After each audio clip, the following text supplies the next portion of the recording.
Visakha mayor పదవి కూటమి గెలుపొందడంపై మాజీ మంత్రి గుడివాడ కీలక వ్యాఖ్యలు. బలం లేకుండా అవిశ్వాస తీర్మానం నోటీసు అందజేశారు. ధర్మం న్యాయం గురించి మాట్లాడే హక్కు కూటమి నాయకులకు లేదన్నారు. మేయర్ పదవి గెలిచి విశాఖ ప్రజల మనసుల్లో విశ్వాసం కోల్పోయారన్నారు. వారు అవిశ్వాసాన్ని గెలిచినటువంటి సందర్భాన్ని మనం చూసాం. వాస్తవానికి మీరందరూ కూడా నిన్న మొన్న అనేక సందర్భాల్లో స్థానికంగా ఉన్నటువంటి శాసనసభ్యులతో వారి పార్టీ నాయకులతో మాట్లాడినప్పుడు మా దగ్గర 80 మంది ఉన్నారు, మా దగ్గర 85 మంది ఉన్నారు, కావాల్సినటువంటి మెజారిటీ మాకుంది అని చెప్పి ఏ రకంగా ప్రచారం చేసుకున్నారో మీరు అందరూ కూడా చూశారు. వాస్తవానికి గత నెల 21వ తారీఖున మా మేయర్గా ఉన్నటువంటి హరివెంకట కుమారి గారి మీద అవిశ్వాస తీర్మానానికి లేఖనిచ్చినప్పుడు వారికి కావాల్సినటువంటి బలం ఏదైతే ఈ 74 మంది సభ్యుల తాలూకా సంఖ్య వారికి ఏదైతే అవసరం ఉందో ఆ బలం లేకుండానే వారు లేఖనిచ్చినటువంటి విషయం మీ అందరికీ తెలుసు. అంటే ఏ ఉద్దేశంతో మీరు ఆ రోజు లేఖనిచ్చారు? ఏదో రకంగా ప్రలోభ పెట్టో, బెదిరించో, భయపెట్టో, అవసరమైతే కిడ్నాప్ చేసో మా దగ్గర ఉన్నటువంటి సభ్యుల్ని లాక్కొని ఈ మ్యాజిక్ ఫిగర్ని చేరుకునేటువంటి దానికి మేము ప్రయత్నం చేస్తామన్నటువంటి ఉద్దేశంతోనే మీరు చేసినట్టుగా కనబడతా ఉంది. సరే, ఏదేమైనప్పటికీ ఎన్నిక ప్రక్రియ జరిగిన తర్వాత కొంతమంది పెద్ద మనుషులు మాట్లాడినటువంటి మాటలు చూసాం. ధర్మం గెలిచింది, న్యాయం గెలిచింది, ఇటువంటి మాటలు మీరు మాట్లాడేటువంటి దానికి అర్హత లేదు. మీకు పెద్ద పెద్ద మాటలు మాట్లాడి ధర్మం గురించి, న్యాయం గురించి మాట్లాడేటువంటి నైతిక హక్కు స్థానికంగా ఉన్నటువంటి కొంతమంది ప్రజాప్రతినిధులు, శాసనసభ్యులు, పార్లమెంట్ సభ్యులు మాట్లాడారు. మీరు ఆ తాలూకా నైతిక హక్కును కోల్పోయారనేటువంటి విషయాన్ని తెలియజేస్తా ఉన్నాం. మీరు ఈరోజు గెలిచింది మేయర్ మీద పెట్టినటువంటి అవిశ్వాసాన్ని గెలిచారు తప్ప విశాఖపట్నం నగర ప్రజల తాలూకా విశ్వాసాన్ని ఈరోజు తెలుగుదేశం పార్టీ, మిగిలినటువంటి కూటమి పార్టీలు కోల్పోయారనేటువంటి విషయాన్ని తెలియజేస్తా ఉన్నా.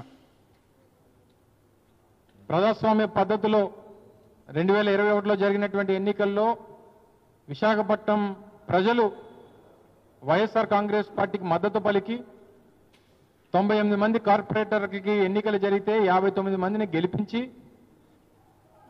5 సంవత్సరాల పాటు వైఎస్ఆర్ కాంగ్రెస్ పార్టీ మహావిశాఖ నగరపాలక సంస్థని పరిపాలించాలని, తద్వారా ఈ ప్రాంత అభివృద్ధి జరగాలని చెప్పి విశాఖపట్నం నగర ప్రజలు కోరుకున్నారు. సరే, తర్వాత జరిగినటువంటి సాధారణ ఎన్నికలు, వచ్చినటువంటి ఫలితాలు ఏదేమైనప్పటికీ మరో 10 నెలల పాటు మేయర్ గారికి మహావిశాఖ నగరపాలక సంస్థ కాలపరిమితి ఉన్నప్పటికీ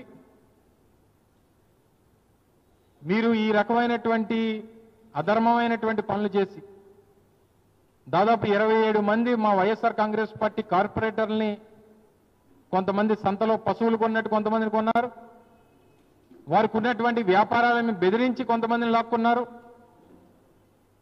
అనేక రకాలుగా వారిని ప్రలోభపెట్టి కొంతమందిని లాక్కున్నారు, బెదిరించి కొంతమందిని లాక్కున్నారు, భయపెట్టాలని కొంతమందిని చూశారు.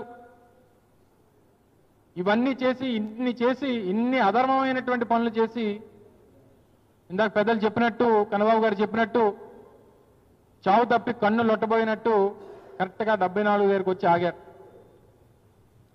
సరే, ఏదేమైనప్పటికీ ప్రజాస్వామ్యంలో ప్రక్రియల ప్రకారం, చట్ట ప్రకారం ఏదైతే జరగాలో జరుగుతుంది.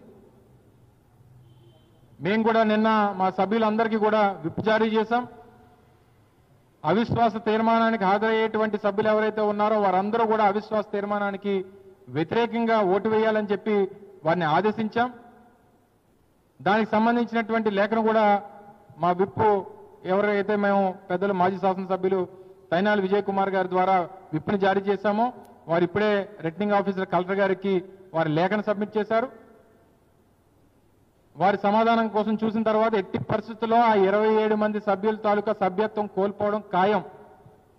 ఇది చట్టం చెప్తా ఉంది. ప్రజాస్వామ్యబద్ధంగా ఏదైతే చట్ట ప్రకారం ఉందో దాని ప్రకారం 27 మంది సభ్యుల తాలూకా సభ్యత్వం కోల్పోవడం ఖాయం. దానికి కావాల్సినటువంటి చట్ట ప్రక్రియ, న్యాయ ప్రక్రియ చట్ట ప్రకారం వారు ఏదన్నా వారికి అధికారం ఉంది కదా అని చెప్పి వారు ఏదన్నా తప్పుదోవ పట్టిస్తే న్యాయస్థానానికి వెళ్తాం, వారి సభ్యత్వం కోల్పోవడం ఖాయం అనేటువంటి విషయాన్ని కూడా తెలియజేస్తా ఉన్నాం. ఏదేమైనప్పటికీ ఇందాక పెద్దలు చెప్పినట్టు ఒక యాదవ్ సామాజిక వర్గానికి చెందినటువంటి మహిళ, ఈ ప్రాంతంలో అత్యధికులుగా ఉన్నటువంటి యాదవులకి ఆ గౌరవాన్ని ఇవ్వాలని, వారికి ఈ ప్రాంతంలో ఒక మధ్య తరగతి కుటుంబం నుంచి వచ్చినటువంటి ఒక మహిళని, చదువుకున్నటువంటి మహిళని, ఈ ప్రాంతంలో ఉన్నటువంటి మధ్య తరగతి ప్రజల తాలూకు కష్టాలు సుఖాలు తెలుస్తాయి, ఈ ప్రాంత అభివృద్ధి కోసం తను దోహదపడుతుందని చెప్పి గడిచినటువంటి 4 సంవత్సరాలు వారు కష్టపడి ఈ ప్రాంత అభివృద్ధిలో వారు తనదైనటువంటి పాత్ర పోషించారు. ఏది ఏమైనప్పటికీ మా మిగిలినటువంటి సభ్యులు 32 మంది వైఎస్ఆర్ కాంగ్రెస్ పార్టీ తరపు నుంచి గెలిచినటువంటి సభ్యులు ఎవరైతే ఉన్నారో, ఎన్ని కష్టాలు ఎదురైనా, ఎన్ని ఇబ్బందులు పెట్టాలని చూసినా, ఎన్ని ప్రలోభాలు పెట్టినా, ఎన్ని బెదిరింపులు పెట్టినా, ఎన్ని దౌర్జన్యాలు చేయాలని చెప్పి చూసినా, పార్టీ కోసం, జగన్మోహన్ రెడ్డి గారి కోసం, ఈ పార్టీ వైఎస్ఆర్ కాంగ్రెస్ పార్టీ ద్వారా గెలిచాం, ఆ పార్టీ కట్టుబడి ఉండాలి అని చెప్పి నీతిగా నిజాయితీగా నిలబడినటువంటి మా వైఎస్ఆర్ కాంగ్రెస్